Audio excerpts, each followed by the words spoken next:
In medieval Europe, being a successful king also meant being a premier warrior, leading by example in the thick of battle.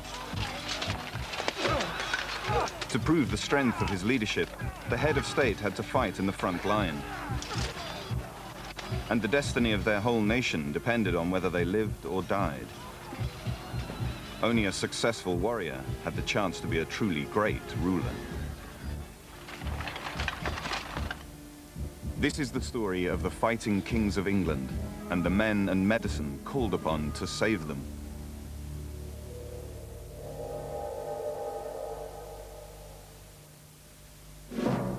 The history of the modern English monarchy began with the death of a king on a field near Hastings in 1066.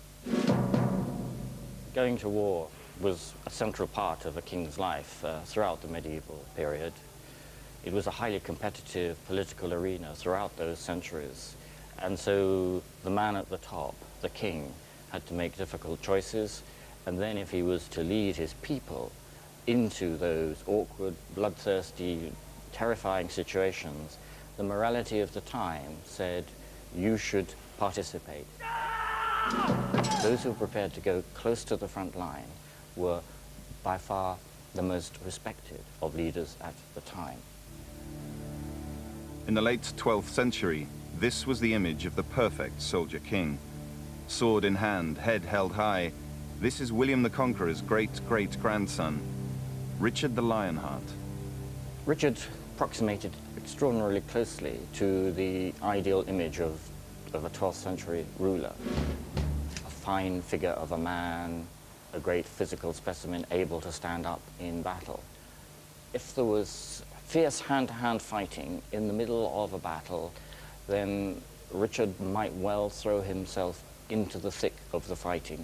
And he was admired by all contemporaries for the skill with which he handled himself. But every time Richard threw himself into the heart of battle, from the Holy Land on crusade to the battlefields of France, he put his life on the line. The medieval battlefield was an extremely dangerous place. There were knights charging down with sharp lances. There were people with cudgels and maces. There were people with axes. And of course, the classic weapon of the age was the sword. It was a double-edged weapon with razor-sharp edges.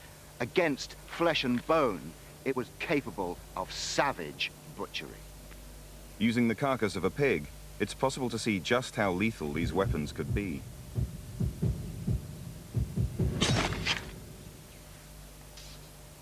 But the king didn't go into battle unprotected. King Richard wore the best armor of the day, the coat of mail worn over a padded shirt. In a combat situation, the enemy is going to be moving. He's not going to be a static target, so that because he's moved out of the way, it's created a glancing surface and the sword has come off the mail. There are accounts and manuscript illustrations, however, which would suggest that on rare occasions, particularly powerful blows could sever mail and hack off limbs. But even if the blow isn't that powerful, provided it's a strong blow and provided that it does hit as intended, then you are going to risk severe blunt trauma injuries, smashing bones and other disabling wounds. But the most common injury of all was to the head. The head is very vulnerable, even in a helmet with a padded arming cap on. Knights would still suffer concussive injuries, brain damage, and death. Not all 12th century fighting was at close quarters. From up to 200 meters away, a crossbowman could pick off his enemy. Even the best armor could be beaten. Throughout his 10 years of ruling and fighting, Richard had been lucky in battle. But that was all to change on the evening of the 26th of March, 1199, at a small castle in France called Chabrol.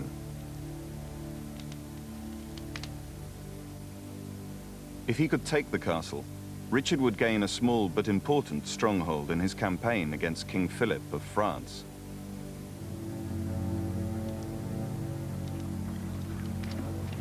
After setting up his siege camp, a chronicler states that to plan the next day's attack on the castle, Richard went on a reconnaissance patrol, accompanied by just one soldier.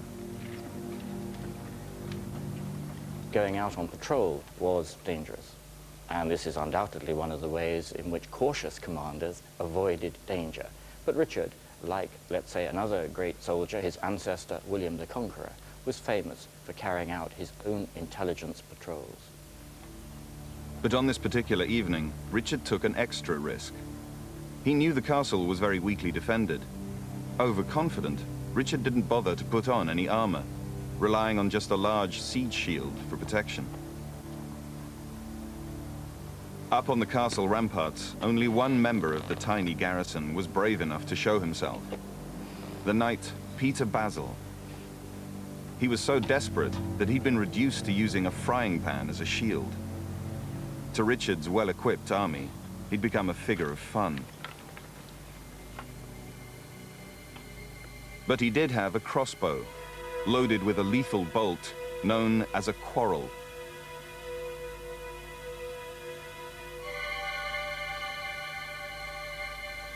Peter Basil was about to change history.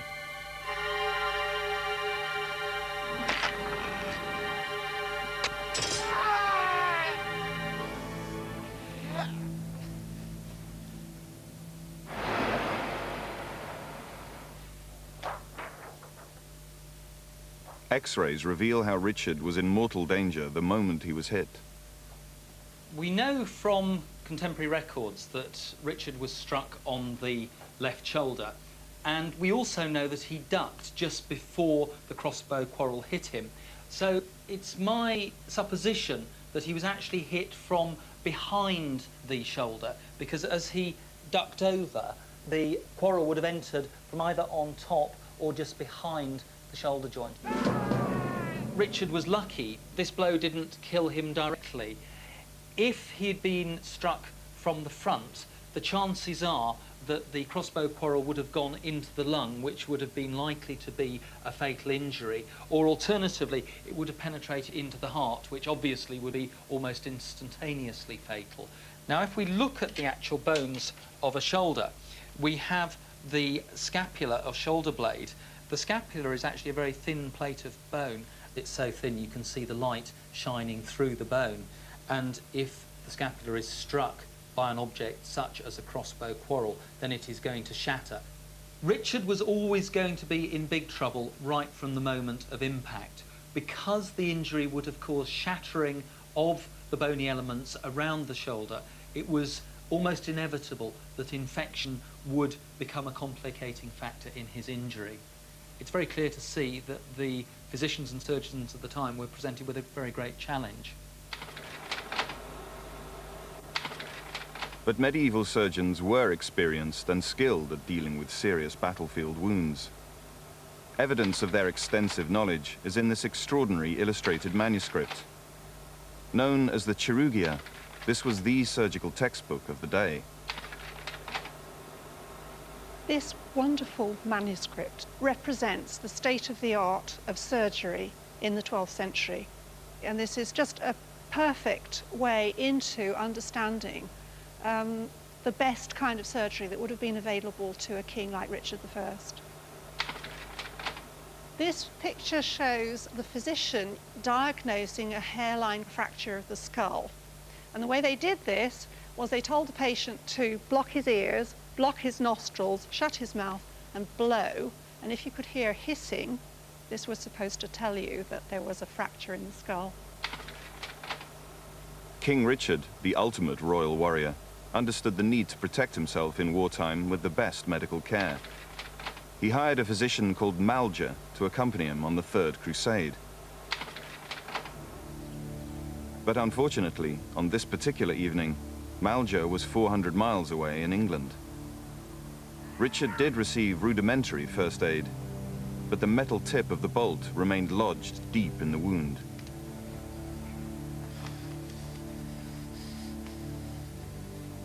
Richard was now in urgent need of expert medical attention.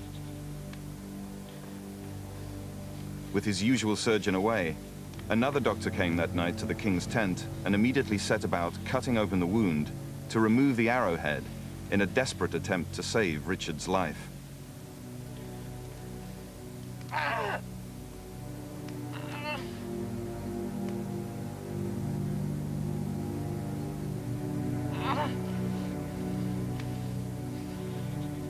With no anesthetic and no knowledge of sterilization, he hacked out the bolt. But the shoulder was left with a gaping wound. But the injuries inflicted on the king then began to get worse and grow black and swell day by day. The one thing the medieval surgeon dreaded most had happened. Richard's wound had become infected. Now, not only was the king in great danger, the whole nation was thrown into terrible uncertainty. Richard the Lionheart had no heir.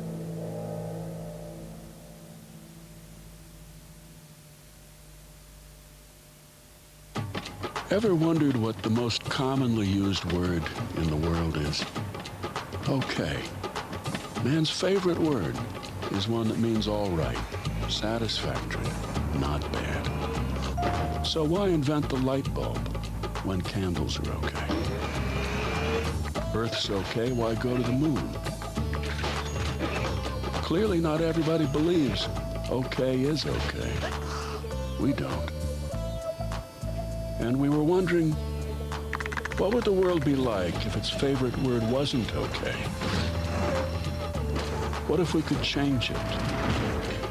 What if the word was, what if?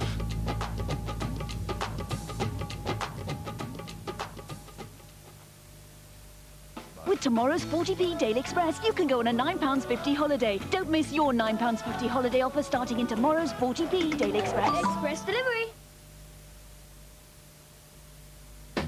There are some subjects it is not politically correct to talk about.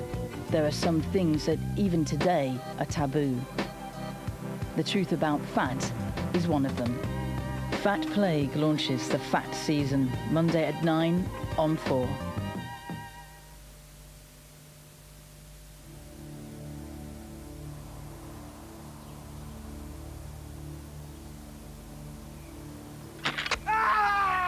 Struck down by a crossbow, Richard the Lionheart was showing alarming symptoms of infection.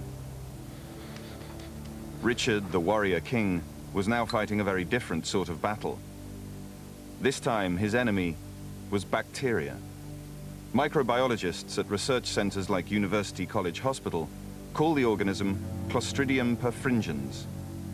But soldiers and military surgeons know it better as the cause of gangrene. These organisms live in the bowel of everybody, but they also exist as spores, which are very resistant bacteria, and they can lie around in dust as well. And these will be in the clothing, particularly if you haven't washed, such as you would get in battlefield conditions. When the crossbow quarrel penetrated Richard's body, it carried the lethal bacteria right into the wound. The king's injured shoulder was soon swimming with the deadly gas gangrene organism. For centuries, right up until D-Day, when antibiotics were first used by the military, this was the wounded soldier's most feared infection. This is the abdomen of somebody who's developed gangrene in the wound, and you'll notice that there is a patch of gangrene away from the actual suture line, and also well away into the flank is another patch of gangrene. The areas of black spread as the gangrene takes hold, thriving on the dead tissue of the wound. Without treatment, the number of bacteria doubles every 40 minutes, producing toxins which invade the bloodstream and poison the entire body. The result is multiple organ failure and ultimately death. Bacteria are no respecter of social status. It doesn't matter whether you're King of England or the lowest serf. The outcome will be the same if somebody fires a crossbow bolt into your shoulder. With no antibiotics at their disposal, there was only one possible way to save the king. One method that they had of dealing with grossly infected wounds was to amputate the injured limb.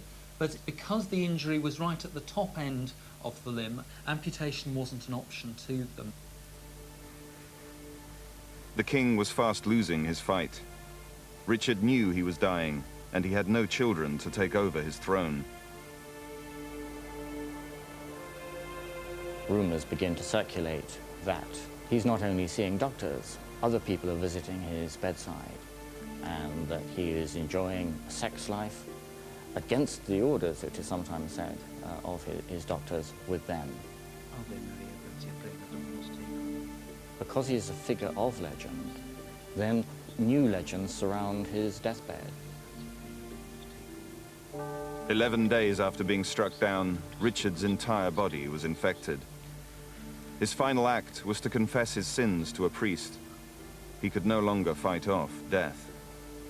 In a sense, Richard was lucky that he died young, at the height of his fame as a warrior. It was not so fortunate, perhaps, for the people of Anjou or Normandy or England, who then had to suffer the consequences of being ruled by his younger brother, King John. King John's notoriously incompetent reign rapidly descended into chaos and civil war. Bacteria had decided the fate of the nation. Until the invention of the microscope, medieval doctors had no way of discovering that such microorganisms infected wounds. Instead, they developed alternative theories. One belief was that the wound itself, by breaking through the skin, disrupted the body's balance, making the person ill. A variety of remedies were thought to work. 70 years after Richard's death, one of these cures saved the life of the heir to the throne. Prince Edward was the eldest son of King Henry III. In 1272, he was in the Holy Land, risking his life on crusade. A messenger came to see him in his private chamber.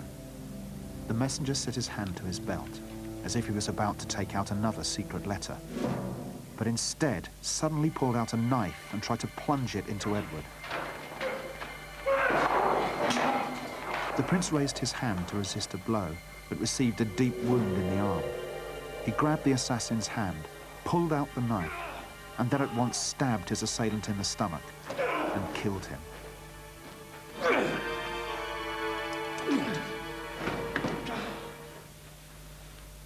Despite killing his attacker, Edward had received a serious stab wound and fell ill.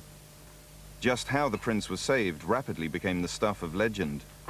In one unusual story, a chronicler claimed that his wife, Eleanor of Castile, sucked the wound on his arm. Medieval physiology in the learned context dictated that all illness was in fact an error of digestion. Digestion took place all over the body by medieval lights, not just in the stomach. Your arm would digest things, your leg would digest things, your nose would digest things.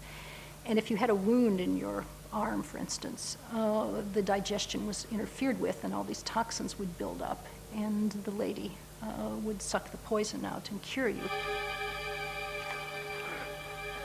Edward probably escaped the fate of Richard the Lionheart simply because it had been a clean knife cut, leaving nothing infectious in the wound. But his wife's intervention may also have helped. Saliva contains natural antibiotics that could have fought off bacterial infection. Prince Edward survived to become King Edward I, a highly successful military leader who reigned for 35 years. Royalty could afford to employ the very best doctors. Often the care they received was at the cutting edge of medical science. In the year 1403, one of the most extraordinary innovations in royal battlefield surgery began here, at Shrewsbury.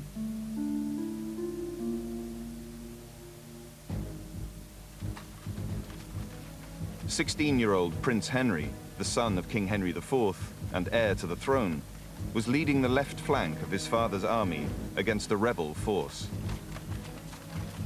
Going into battle risked his life, his father's Lancastrian dynasty, and the stability of the entire kingdom. Prince Henry was a fine-looking lad, looked good in armour. He already had military experience behind him. He seems to have had leadership qualities. He would have known a lot of the people who were fighting with him on that day. He had the respect of his troops. But Prince Henry's heroic example here almost created a national crisis. As the troops he commanded advanced up the gentle slope to where the battlefield church now stands, they came under attack from the notorious Cheshire longbowmen. Their lethal weapons were the machine guns of their day. Almost immediately, the heir to the throne was right in the middle of a storm of arrows. It was the crown's worst nightmare. Prince Henry was struck by an arrow in the face. Despite his appalling wound, the courageous prince fought on until victory was theirs. By the end of the day, the battle had been won. Hotspur, the enemy leader, lay dead. But the future of the country remained unsure. Prince Henry was still in mortal danger. Just like the fatal wound of Richard the Lionheart, the wooden shaft of the arrow was pulled out, but the arrowhead was still wedged in his skull. After the battle, Prince Henry was taken to a safe haven. What happened next is one of the most remarkable medical stories of late medieval times. At first, Henry's royal surgeons had little idea of what to do, resorting to potions and charms. Then there arrived one of the finest surgeons of the age, John Bradmore. Henry, the son and heir of the illustrious king, had been struck in the face with an arrow, beside the nose on the left side, and the head of the said arrow, after the arrow shaft was extracted, remained in the backbone of the skull, 6 inches deep. Bradmore's description is that the arrow passed deep into the prince and wedged against the bone of the skull. Prince Henry was very lucky indeed. If the arrow had gone into the cranial cavity and had damaged his brain, or if it had crossed the midline, damaging the spinal cord and the major blood vessels around the base of the skull, then his death would have been inevitable and almost instantaneous. Henry might also have been saved by another piece of good fortune. At the time of the Battle of Shrewsbury, more and more people were wearing plate armour on the battlefield, and a function of plate armour is to create deflective surfaces. The arrowhead embedded in Henry's skull was a bodkin, a type of arrow specifically designed to defeat plate armour, but it can only do so if the angle of strike gets it at 90 degrees. For the most part, it would be glancing off.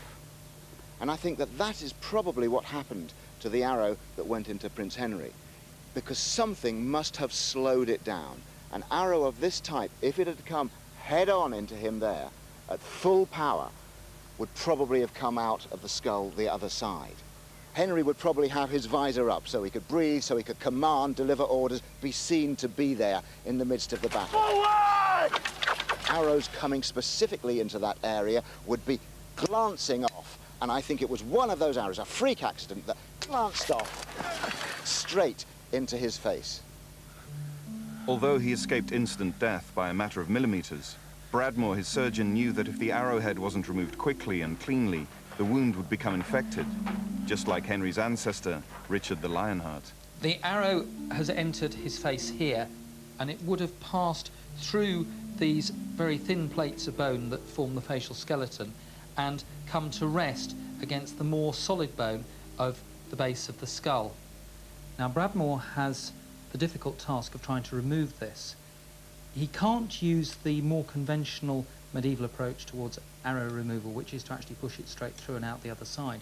Bradmore was faced with the task of exploring the wound and grasping the end of this bodkin and withdrawing it, conscious of the fact that there were a lot of vital structures within very close proximity to the bodkin.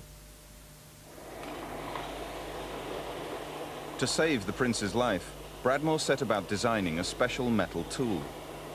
This remarkable document, written by Bradmore himself, describes exactly what he made. Historian Tig Lang has brought it to archaeological ironworker Hector Cole. Using traditional ironworking techniques, Hector is going to attempt to remake the tool. Now this is in Latin, so you will have to translate this for me because I don't understand the Latin. This was written by the surgeon, John Bradmore, who actually removed the arrow from the prince's skull, and this is his description, blow by blow, of the wound as he found it, and what he does in order to reach the arrowhead and extract the arrowhead. He says after other surgeons had failed to do so. The first thing he does is actually to open up the wound again, around where the shaft of the arrow had gone. To ensure the wound didn't close up, and to help him find the arrowhead, Bradmore made small probes, which he called tents. First, I made tents of the pith of old elder, dried well and wrapped well in clean linen cloth. These tents were dipped in rose honey, and afterwards I made larger and longer tents, and this continued, always enlarging the aforesaid tents, until I had the width and depth of the wound as I wished. And then he says, when in my imagination I had reached the arrowhead, which I think is a lovely touch. It shows how difficult it was in the days before X-ray. Then, he says, I made new tongs, small and concave, to the size of an arrow. I think of tongs like these. Yeah. Now, you see, to me, those are tongs. Yes, and I think what he's thinking, you see, is this is why I think he lays such stress on them being smooth. Because you pass something like that down a wound, those two ends are going to jag in the flesh. You've got all this business around here of the screw. Obviously, he doesn't want to aggravate the wound as he passes these things down. I know. So they've got to be very narrow, very smooth. Now, that is quite something. Yeah. That, in actual fact, he was thinking on his feet. He's got the son of the king there with an arrow in his head, and he's got to think of something. He's got to think of something. With Henry's life ebbing away, Bradmore was in a race against time to design and forge this revolutionary instrument.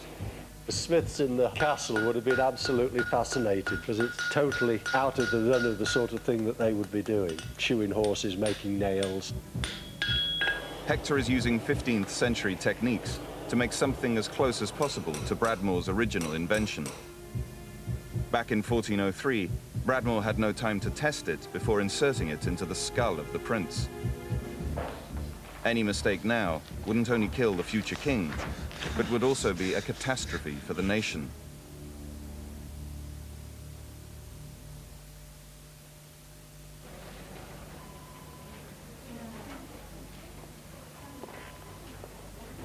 Nick, your face. What? Get you a doctor now. I better go with him. It ain't no joke, I'd like to buy the world a token, teach the world to sing in perfect harmony. The totally new Ford Fiesta is here, so get out more.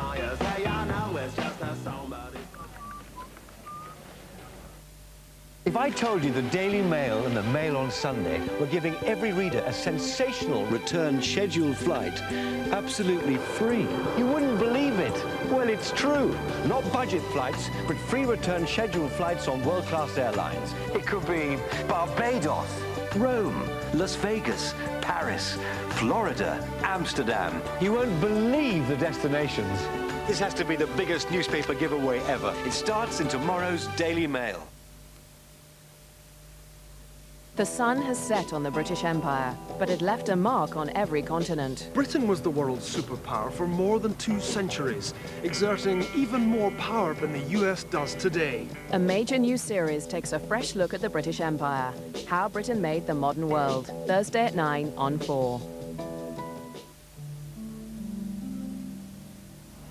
600 years ago, to save the life of Henry, Prince of Wales, a revolutionary instrument was forged to pull an arrow from his skull. Hector Cole and Tig Lang are about to test an exact replica. Here's the tool. Oh, that's wonderful. It just looks as if it's been picked off the page, doesn't it? Yes, yes. This is the piece that passed down through the wound, then, right. it's smooth. As that turns, then this opens out. So that it will open up onto the socket. The tip of the arrowhead is lodged in the bone. And of course, Bradmore's working blind, but he is passing this down through the path of the wound. I can feel it entering the shaft, and I assume this is what he's doing. He's working by feel. He begins to turn the screw, and he would have felt the point at which this has gripped the arrowhead. I can feel there that it's firmer. Half their problem is to get the arrowhead out of the bone. The other half is that all the time he's passing it up through that wound. Yes. It can't let go of this bodkin. Quite. Or indeed to have it wobbling about.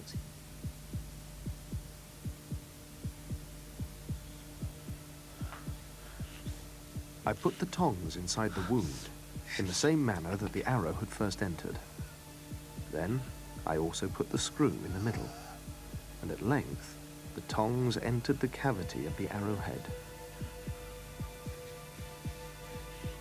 And then moving it to and fro, little by little, I extracted the arrowhead.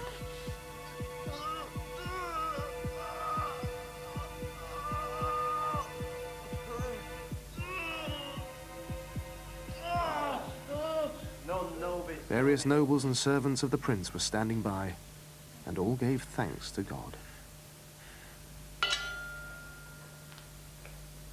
As a skilled surgeon, Bradmore knew his job wasn't finished. Infection still had to be fought off. His antiseptic techniques were the result of centuries of medical observation. Medieval doctors were well aware that some natural products had a healing effect. The antiseptic Bradmore relied on most was honey. Its remarkable wound-healing properties are only just beginning to be fully understood. And your little wound there, but we must use the honey to heal that up. In a modern clinical trial, this patient's persistent leg ulcer has cleared up with the controlled use of medicinal honey. Honey's got a history going back 4,000 years for its medicinal properties, and I think there's an awful lot of interest in it. This is actually a leptospermum honey from Australia, and it's very useful as an antibacterial agent and also to stimulate wound healing. The other thing that's important about this honey is that it's sterile. It's been gamma irradiated, so that ensures that it is sterile and there are no spores in this honey. It contains many properties. It's got a very high osmolarity, and therefore it will draw fluid out. And in doing this, it will draw out bacteria with it as well. It's got acidity, which inhibits bacteria, and some of the honeys produce this plant protein. The trial has discovered that these natural antibiotics, picked up by bees from plants, can actually help to heal human wounds. Thanks to Bradmore's surgical skill and clever use of antiseptics, Prince Henry lived to fight another day, becoming one of England's most famous warrior kings, Henry V. Henry V is someone who leads from the front. He has a tremendous military experience and reputation behind him. He is forceful, I think domineering. I'm not sure we would like him if we met him. He forced other people, I think, into doing what he wanted. Henry led one of the most successful English campaigns in France, culminating in a famous victory at Agincourt in 1415. He put the lessons he learnt at Shrewsbury to good use, taking 12 surgeons with him. But Henry wasn't to die from any wound inflicted by a battlefield weapon. Before he could secure his position in France, Henry was hit by a classic common soldier's complaint: dysentery, picked up from dirty water or food on campaign. Shigella, the dysentery bacteria, reduced Henry to an invalid, struck down by chronic diarrhea. By the summer of 1422, Henry's illness had sapped the strength and energy of a man who had been feared across Europe.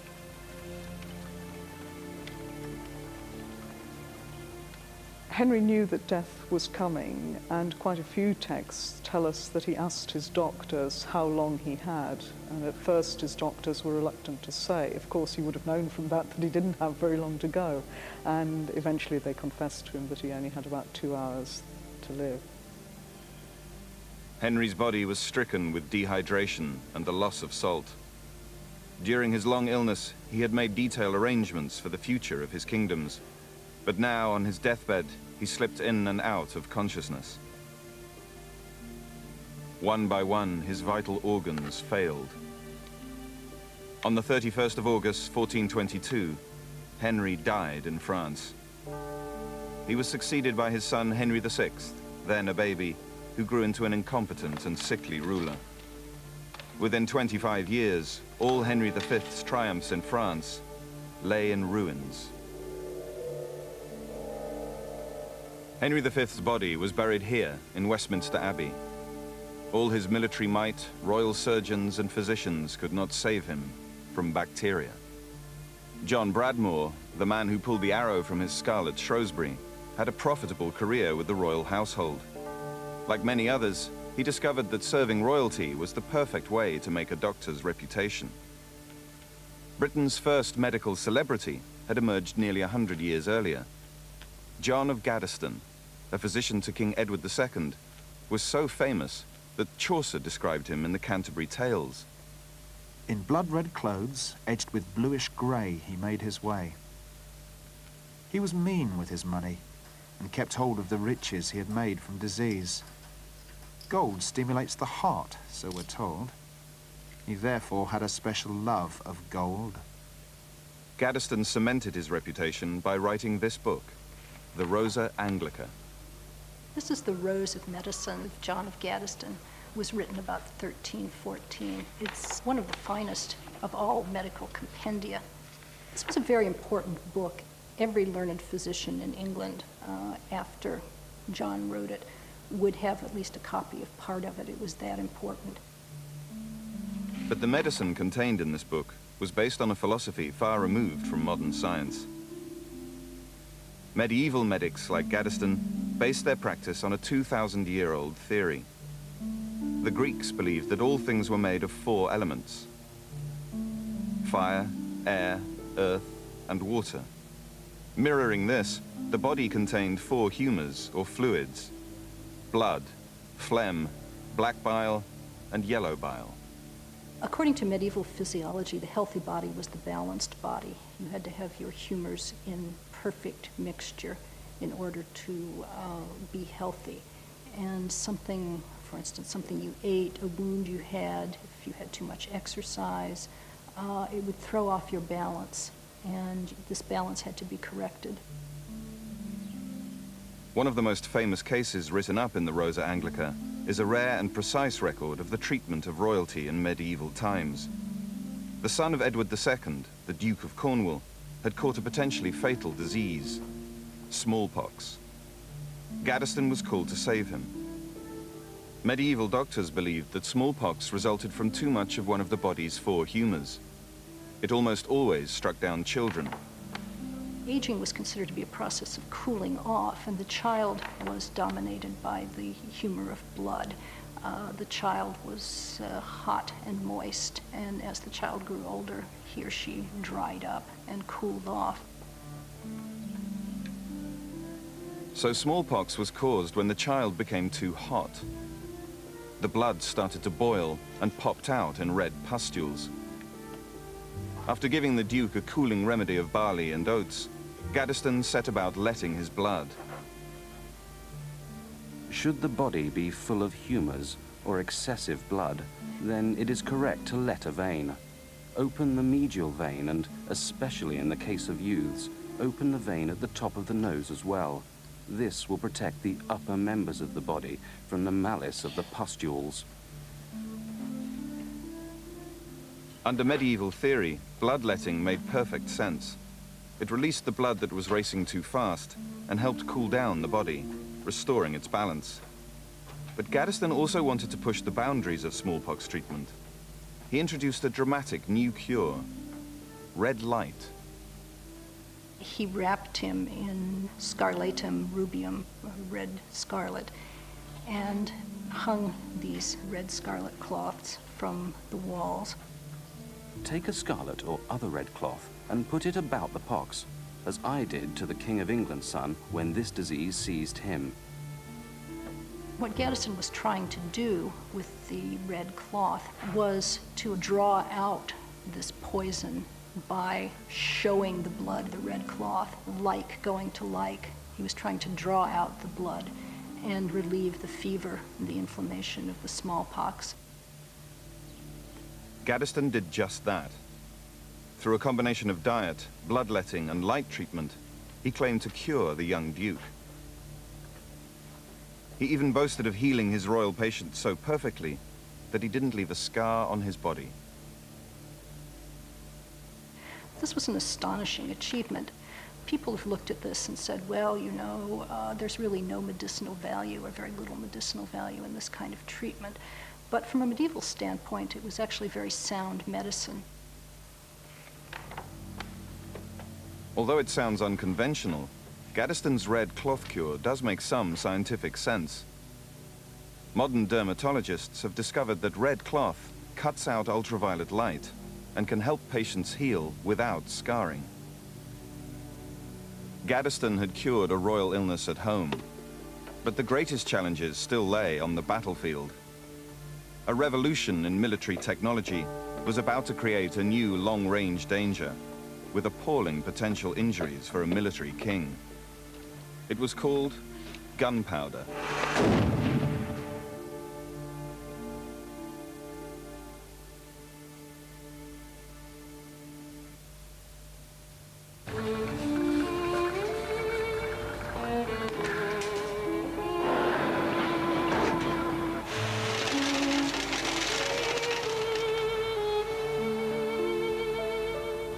Give your car a much-deserved holiday. Starting in the Sunday Telegraph this weekend, take your car to France for the day with Eurotunnel for just £5. The Sunday Telegraph makes a great weekend.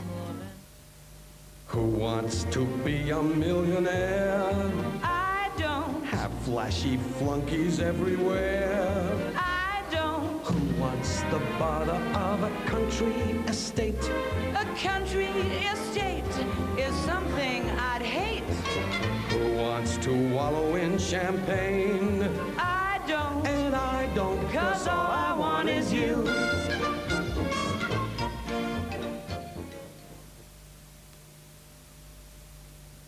One of these people will win £50,000 based on a panel's prejudices. I'm a ballroom dancer. I'm a lawyer. I'm a boxer. She needs a boyfriend. Gold digger. It's just not right. Very sorry. And there's got to be a wig. He looks like a photo fit. Could you choose without prejudice? Channel 4's new game show.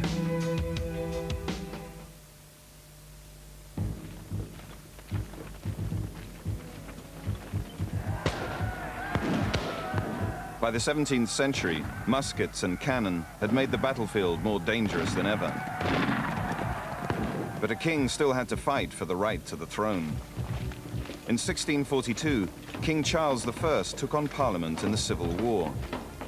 Weapons with a range of up to 1 mile meant that there was no safe haven for a military monarch. And all this firepower created horrific new problems for the battlefield surgeon. One of the principal hazards that Charles would have faced would have simply have been the sheer amount of lead and iron that was flying through the air when he was anywhere near a battle. I mean, you take things such as this, which is a small cannonball from a cannon, such as a falconet, which would be capable of taking your head off if it caught you. Even the musket balls can fracture the bones, can lead to the arm actually being blown off, or even having to be amputated. If Charles got in the way of any of those, then of course it would have been a very serious injury. Having travelled through the air, because of friction, they are very, very hot, perhaps red hot, so that as they strike the body, they actually burn the flesh. In the early days of using gunpowder, when the surgeons saw the blackened areas around these wounds, which were due to the burning, they actually likened it to a poisoned wound. They therefore thought that the wound was poisoned, and they treated it simply by pouring boiling hot oil into the wound. The main instrument they would use for removing musket ball are these things called bills. This they would introduce into the wounds to remove the musket ball. Of course, you must never, ever open these before you get to the musket ball. If you open them too early in the wound, push them in, you'll be doing damage to the sides of the wound. And this is all being done in the wound, so you can't see this. This is all by feel. You must also only open them enough to grasp hold of the musket ball. If you open them a little bit too much, you may grasp nerves or blood vessels, trap them against the musket ball, so that as you pull it out of the wound, you'll actually do more damage and cause more suffering to the patient. To reduce the risk of trapping nerves and blood vessels, a surgical tool was invented to remove musket balls. It had a strikingly similar design to the instrument used by Bradmore on Prince Henry. This is called the tarabellum. It's a threaded rod with a screw end on it. I can introduce this into the wound. When I get to the musket ball, I screw it into the musket ball. The musket ball is made of soft lead, and then I can remove the whole thing from the wound, and in that way I don't run the risk of damaging nerves or blood vessels. King Charles would have been well aware of the risks of artillery. 200 years earlier, his ancestor, King James II of Scotland, was standing next to his siege artillery. One of the guns exploded, killing him instantly. Yet despite this Stuart family tragedy, Charles felt he had to take part in the Civil War battles. He was fighting for his own political survival. Charles actually laid himself open on a number of occasions to possible injury. For example, at Edge Hill. Edge Hill was the first major battle of the Civil War. We're standing on the ridge of Edge Hill. This was where the army of King Charles I set itself up prior to the Battle of Edge Hill. It's an extremely important defining moment in the Civil War, because at this point, from then on, the King and Parliament both realized this was going to be a shooting war. At Edge Hill, there was still no centralized medical care for soldiers of either army. The job fell to the individual commanding officers of each regiment. Nothing could have prepared them for the bloodbath that followed. British soil had never seen firepower like it. By the end of the day, some 3,000 troops lay dead or wounded on this hillside. The horror spurred Parliament to make a historic decision. This battle was very much a turning point, because within 24 to 48 hours, the news gets back to London and Parliament takes the first definitive step towards forming a centralised medical cover for its army. Parliament learnt the lesson that in order to maintain its manpower, it must look after the welfare of its troops. For the King, it is not something that he sees as important to form a centralised medical facility. Although the King delegated the responsibility of his troops' medical care to his commanders, he made sure he had his own doctors with him. His team consisted of eminent members of the medical profession. One of them was William Harvey. He was a supporter and friend of the King, as well as a royal physician. The politically conservative Harvey had made his name a few years earlier with one of medicine's greatest discoveries: the circulation of the blood. For centuries, it was believed that the body contained separate systems based on the heart, brain, and liver. Each contained distinctly different types of blood, responsible for separate bodily functions. But during the 17th century, science took a great leap forward. Harvey's work, based on an elaborate series of dissections, swept away the old view.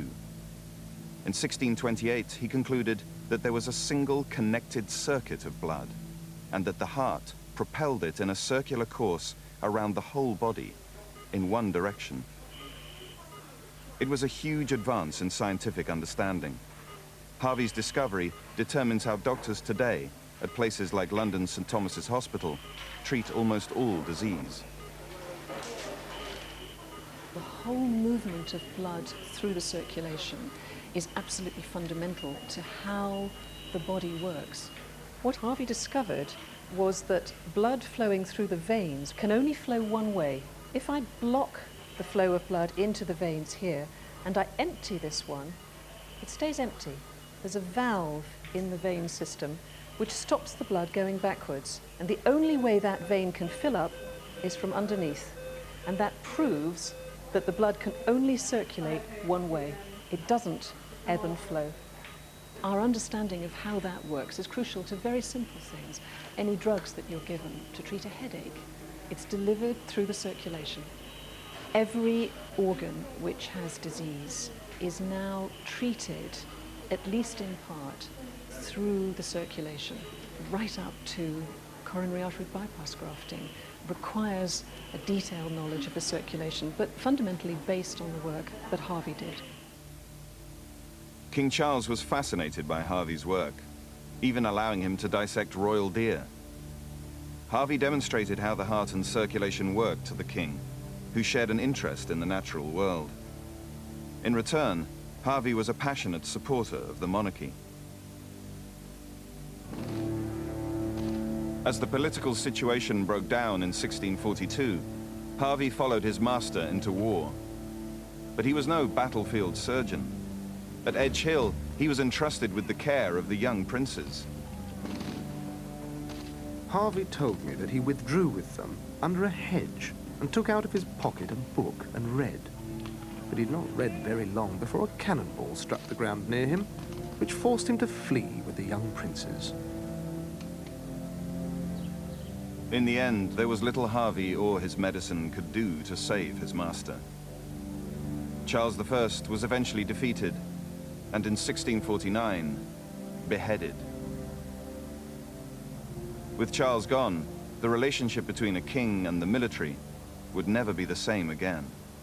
Charles was not the last English king to go to battle. That dubious honour lies with King George II, but this is the last episode at which one can really say that the king saw it very much as part of his duty, role and function to be on the field of battle with his soldiers.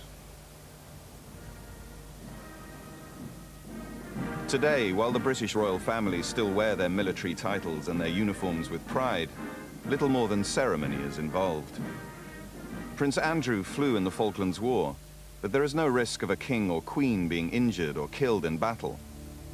In an era where Prince Charles falling off a polo pony makes front-page news, the idea of a 21st century ruler actually leading their army into battle is unimaginable.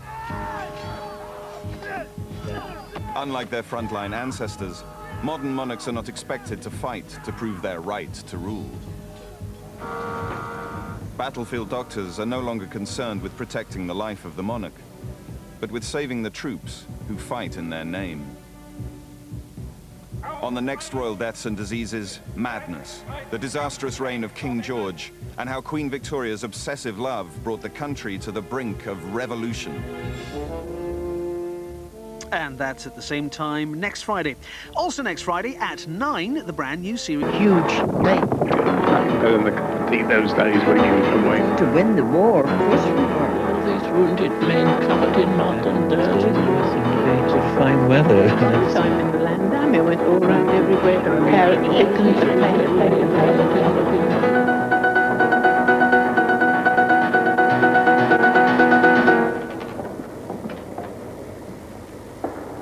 The spirit of the age was violent and tempestuous. There were the suffragettes hurling bricks at 10 Downing Street. In industry, there was a wave of strikes and lockouts, and great bitterness between employers and employed. The time was one of great contrasts, violence and peacefulness, wealth and poverty, and such gaiety as we have never seen since. 1914 was a beautiful summer, and for those with money, life was extremely good. So good that there's a tendency to forget the other interpretation of those pre-war years as a time of crisis. With strikes sweeping the country and growing tension in Ireland over Home Rule, women demanding the vote were forced into dramatic acts to draw attention to their cause. Would their demands be met?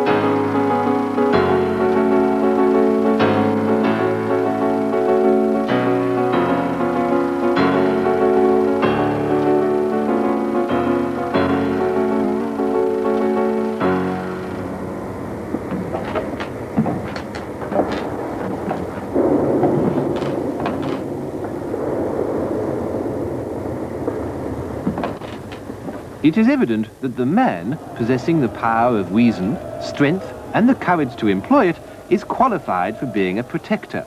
The woman, being little capable of reasoning, feeble and timid, requires protection. Under such circumstances, the man naturally governs. The woman, as naturally, obeys.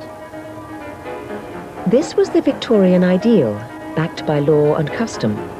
Men were stronger, women were weaker, born to marry and raise children. The ideal meant different things to different classes.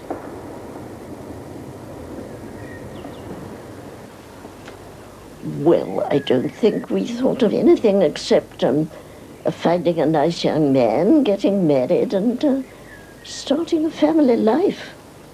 There was no idea then, you see, of girls earning a living or or getting a job of any kind.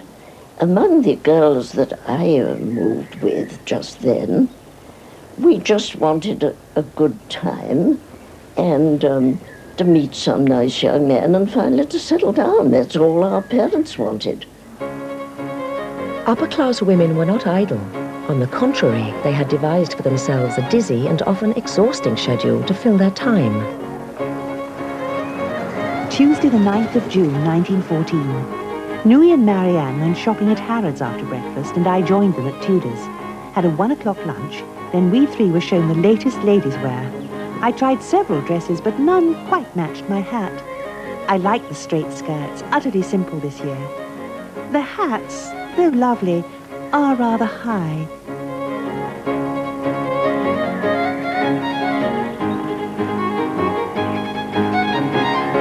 In April each year, society families shut down their country mansions and opened their townhouses in Mayfair or Belgravia. For 3 months until the end of July, they gave themselves up to the single-minded pursuit of pleasure.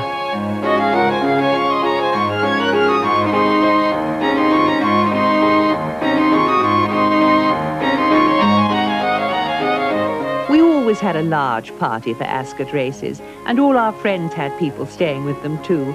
And there were dinner parties and balls every night during race week. These full days of gaiety involved frequent rapid changes of dress. We wore chiffon lace at Ascot with large and becoming picture hats. We would rush home and change quickly into linen or cotton dresses in order to go on the river until the time came to change for dinner.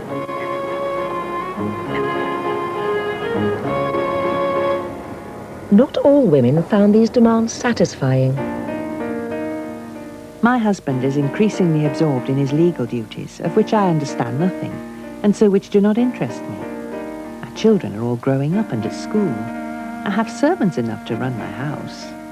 When he comes home in the evening, if I try to amuse him by telling him of the things I have been doing during the day, of the good causes I am working for, the shopping I have done, the visits I have paid, he is bored. He's anxious to get away to his study, his books, and his men friends, and I am left utterly alone.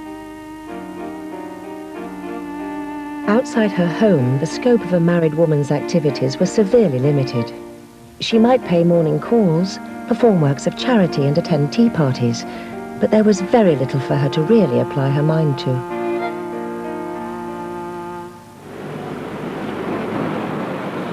The men made all the choices, everything. And they were in control of all the money, where the children were educated. I suppose some men did give their wives a certain freedom of choice on things like the furniture or the furnishings or the employment of any servants that were in the household. But that was really because they didn't want to be bothered with it. It was, they still had the power.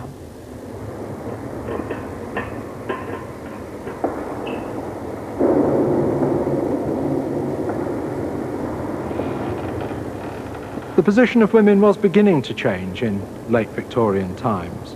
Increased education and greater employment opportunities were beginning to change women's lives. Women were able to work in the new offices as clerks and as typists. Others were able to become nurses and occupy professional positions such as school teachers. But women still found themselves restricted by Edwardian society.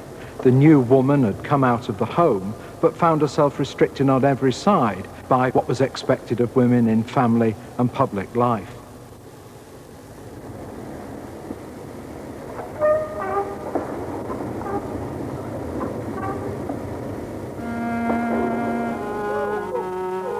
The Victorian ideal had never applied to working-class women. They had seen their mothers worn down by the long, wearisome battle against poverty and dirt.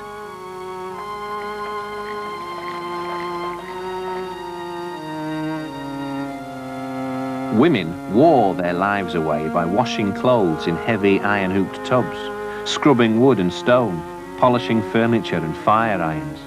On Saturday morning, steps and pavements were cleaned to show their cleanliness to the world.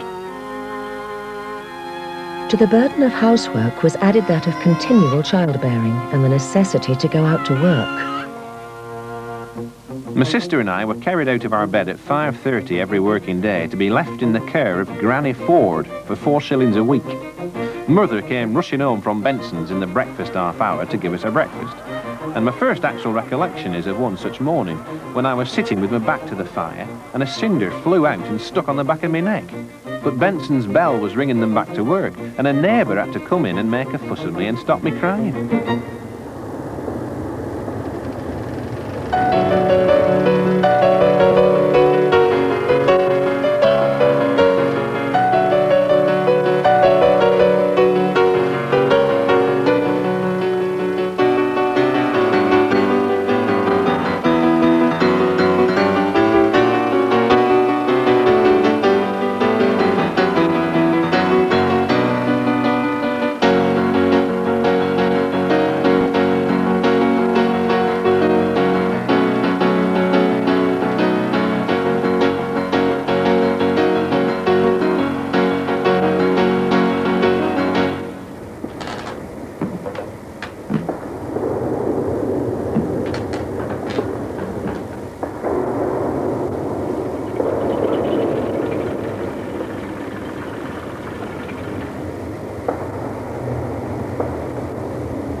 There had long been pressure for votes for women.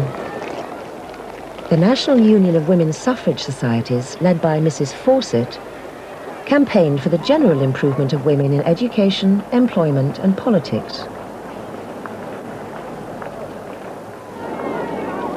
But it was the suffragettes who gave votes for women a much higher profile and a much narrower focus.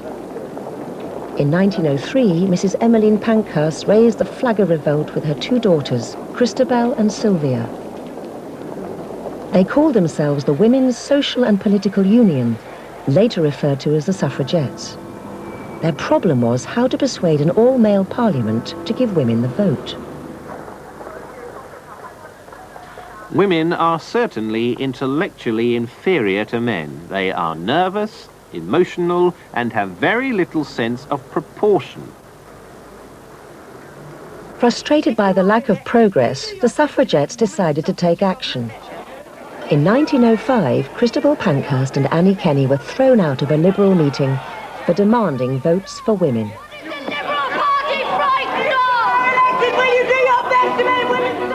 For simply disturbing the meeting, I would not be imprisoned. I must use the infallible means of getting arrested. I must insult the police. Even with all my limbs helpless, I could commit a technical assault. And so I found myself arrested and charged with spitting at a policeman. Next morning, we found that the long newspaper silence as to women's suffrage was broken. It was the first time in Britain that a woman had gone to prison for a political cause. The incident created a sensation which was immediately exploited in a campaign throughout the country. Christabel called for civil disobedience. Bad laws, made without due authority, ought not to be obeyed, but resisted by every honest man and woman. It is such laws that the militant suffragettes have broken. The suffragettes were determined to win public support by keeping votes for women in the headlines. At the end of 1906, the Daily Mirror commented, When the suffragettes began their campaign, they were mistaken for notoriety hunters, featherheads, flibbertigibbets. Their proceedings were not taken seriously.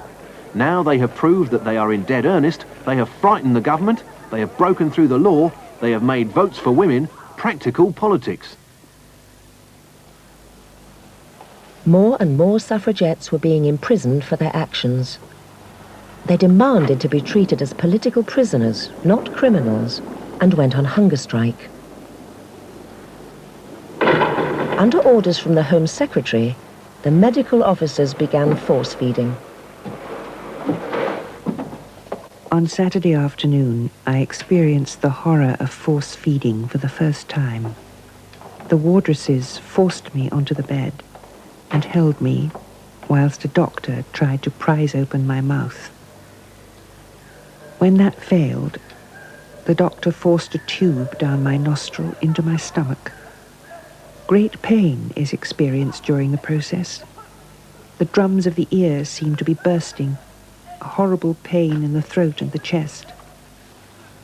The after effects are a feeling of faintness, a sense of great pain in the chest, the nose and ears.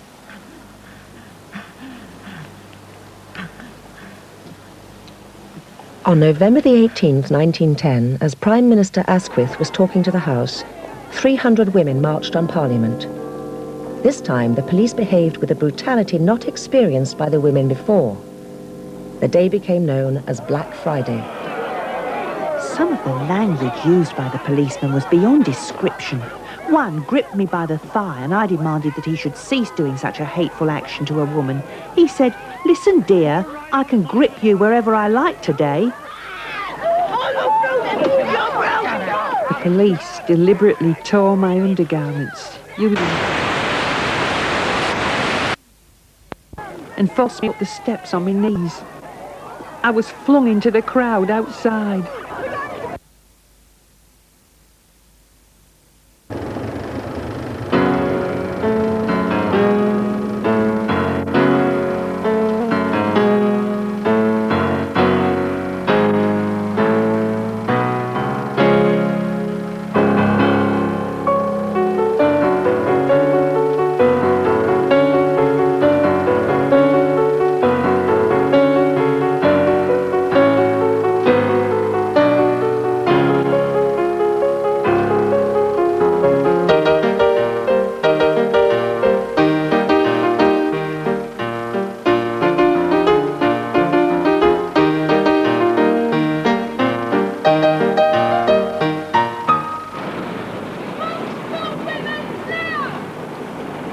Faced with obstinacy in Parliament and violence outside, Mrs. Pankhurst asked the members of the WSPU, Why should women go to Parliament Square and be battered about and insulted, and most important of all, produce less effect than when they throw stones? There is something the government care far more for than human life, and that is the security of property. And so it is through property that we shall strike the enemy.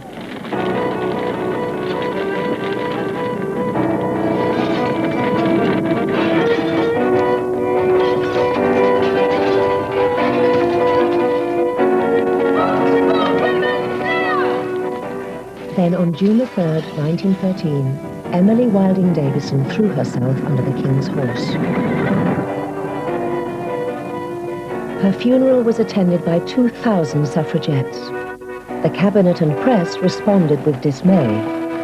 A deed of this kind, we need hardly say, is not likely to increase the popularity of any cause with the ordinary public. Reckless fanaticism is not regarded by them as a qualification for the vote. There can be no doubt that yesterday's exhibition will do more harm than good to the cause of women's suffrage.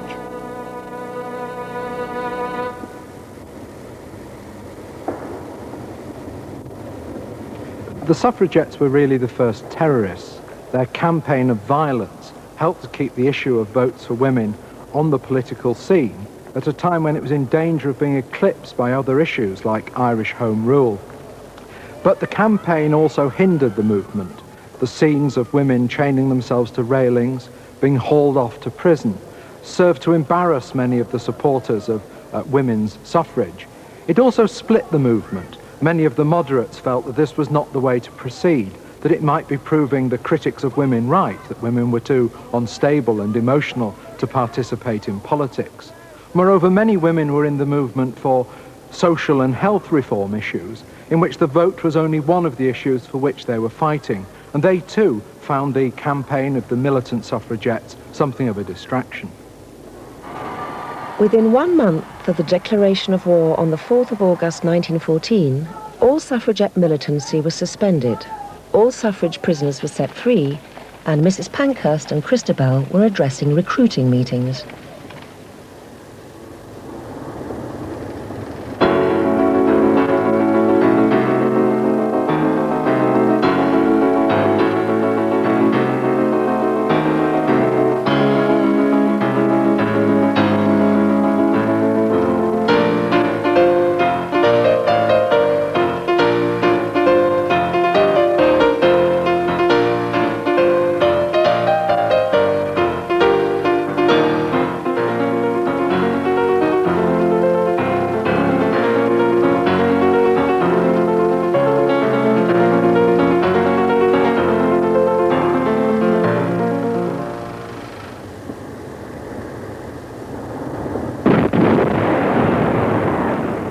The frenzied butchery of this war was eventually to kill at least 10 million. After being dressed in uniform, fed and drilled, cheered and cried over, these 10 million were then filled with hot lead, ripped apart by shell splinters, blown to bits, suffocated in mud, or allowed to die of diseases after rotting too long in trenches that they shared with syphilitic rats and typhus-infested lice. Death, having come to his empire, demanded the best and got it.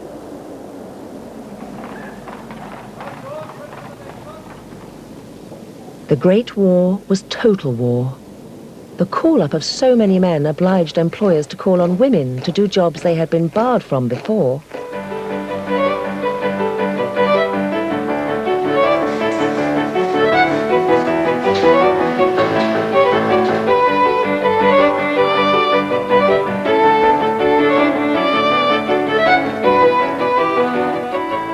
Women's new responsibilities did not at first change men's attitudes. Male engineers believe no woman can have mechanical sense. If one of us asks humbly why such and such an alteration is not made to prevent this or that drawback to a machine, she's told with a superior smile that a man has worked the machine before her for years, and that therefore, if there were any improvement possible, it would have been made. As long as we do exactly what we're told and do not attempt to use our brains, we give entire satisfaction and are treated as nice, good children. Women were paid less than men, but a job, her own money, brought a new independence. This was the first time that I really felt that I was a person, sort of doing something by my own wish, and finding it extremely interesting, learning all the time, and not being subject to authority too much, free to go out in the evening if I wanted to, and so on. So the war really liberated us.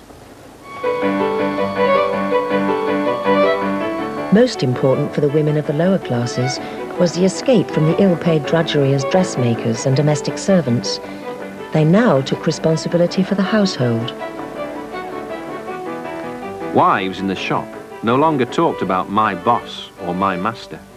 Master had either gone to war and Mrs. ruled the household, or he worked close to her in the factory, turning out cases on a lathe and earning little more than she did herself. Housewives left their homes and immediate neighbourhood more frequently, and with money in their purses, went foraging for goods even into the city shops, each trip being an exercise in self-education. The contribution and the bravery of women during the war led many men to change their mind on giving women the vote. Time was when I thought that men alone maintained the state. Now I know that men alone never could have maintained it, and that henceforth the modern state must be dependent on men and women alike for the progressive strength and vitality of its whole organization.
The beautiful summer of 1914 was now a long way off, buried with the 500,000 men who died in the carnage of the trenches. Peace brought no solution for the Irish question or stopped industrial unrest. Only women gained a victory when all over 30 were given the vote. Whether it was a reward for their efforts during the war or the results of the suffragette campaign can still be argued. But an important victory had been won.